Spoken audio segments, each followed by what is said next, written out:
Okay, we've taken off all we dare take off with this, and it feels just very slightly high. That's where we want it.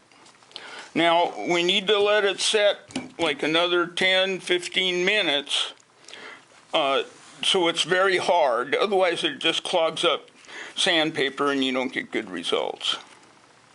Now, these graters are for use in a tool like this. Also, they make something like this. Now, in very small places, you want to get yourself a grater like this. And again, you can get these, they pop off, so you can replace them. And this is great for getting into curved areas that are near impossible to do with this and get a good job. Okay, now if you're going to do a lot of body work, you want to get yourself one of these air boards. These things just save so much time. However, you can just get the wooden or plastic one that holds a sheet of paper like this. I'm using self-adhesive paper, which is a little easier. Anytime you're going to use an air tool, you want to put a drop or two of oil right in that hole. And you notice I'm not going to touch that oil can. Oil is the worst thing that you can have happening when you're doing body work. There we go. Notice I had the lever down, so it went in there for sure. And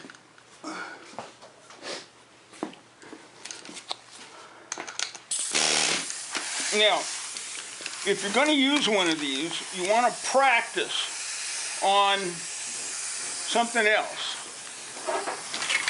before you attempt to use it for the first time, because they'll take down Bondo real fast, so you got to be careful.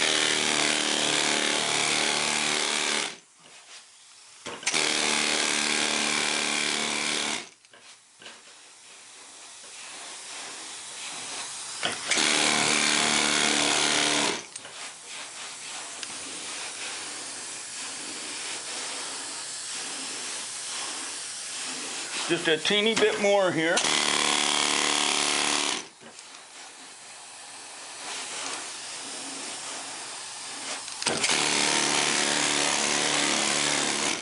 And I'm working in a circular motion. You never want to hold this in one place for any length of time.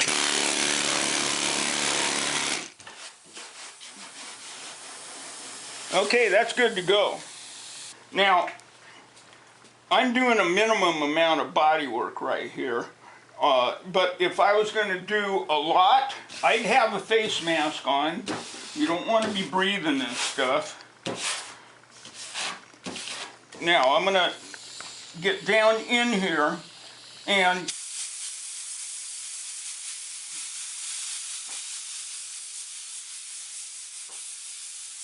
get all the dust out of those scratches.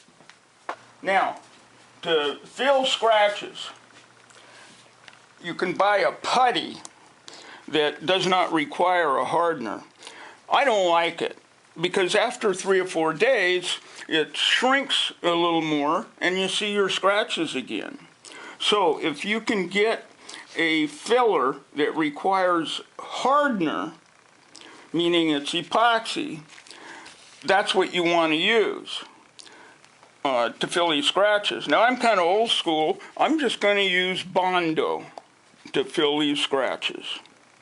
Now, I'm going to dress my spreader again. I'm using 220 here. So I not only clean off the old Bondo that might be there, but I'm getting a nice, straight, flat edge. Also on my spreader that I use, my knife that I use for mixing, I do the same thing, so it's nice and flat. Now, You always want to wear gloves.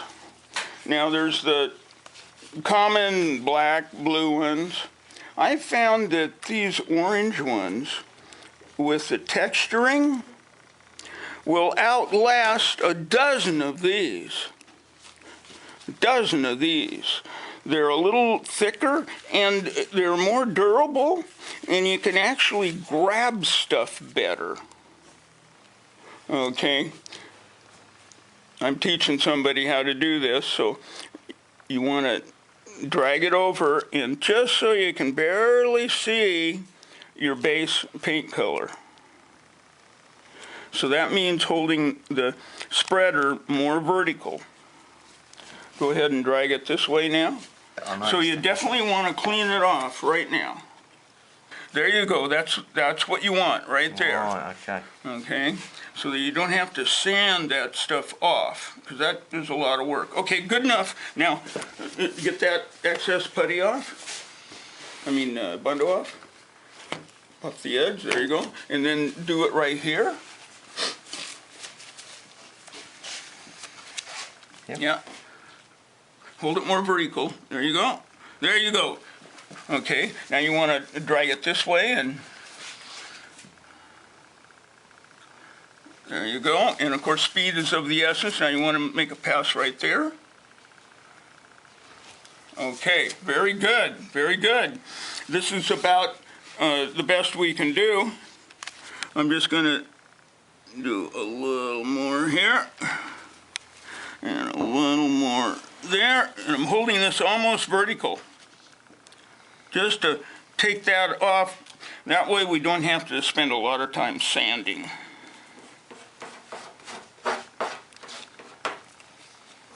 Now, this is a glued-on trunk badge, and I pulled the trunk badge off, but it's left a bunch of glue.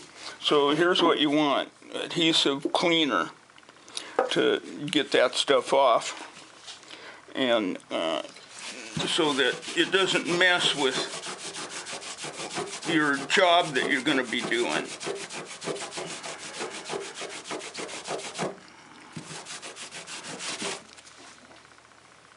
Now I've used some adhesive remover, and then finally I just scored it with some 220 sandpaper and used some lacquer thinner to get that glue off of there. Now, these are dangerous. What I do, I toss them over in the middle of my floor over here, and then when I'm all done for the day, I grab them and I put them in my wood stove, burn them. Otherwise, you want to put them in a metal can outside, because that's a great way to burn your garage down. Okay, so once we've filled all the sanding scratches with Bondo, and it's set up really good, at least a half hour, so it's nice and hard and it won't plug up your sandpaper as easily. And I prefer using a jitterbug. These things give a much better results because they're flatter, whereas your orbital can dig in. And for watering, some of these have little valves and so on. This is what I prefer. I use a container that is clean inside and out, a piece of vacuum line, and a hose on the end so that the washer won't come off, and a nut to weight that in. Make sure those are clean. And a hose to keep it on the work surface. And then just start a siphon. And you get just the right amount of water you need. And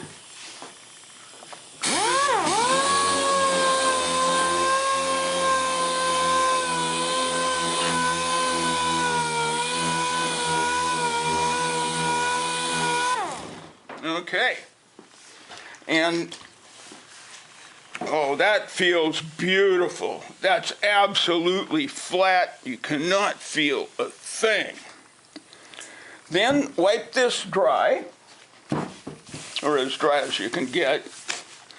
and either warm it up a bit or give it some time to be absolutely dry before you put your primer on there. Now, there are various products you can buy right in the automotive store now. This is a primer filler. So this goes on a little thicker, and once you use it on your surface and sand it with, let's say, 600, then you're ready for your color coat. If you do sand through to original paint or the Bondo, you want to give it another pass with your primer and 400.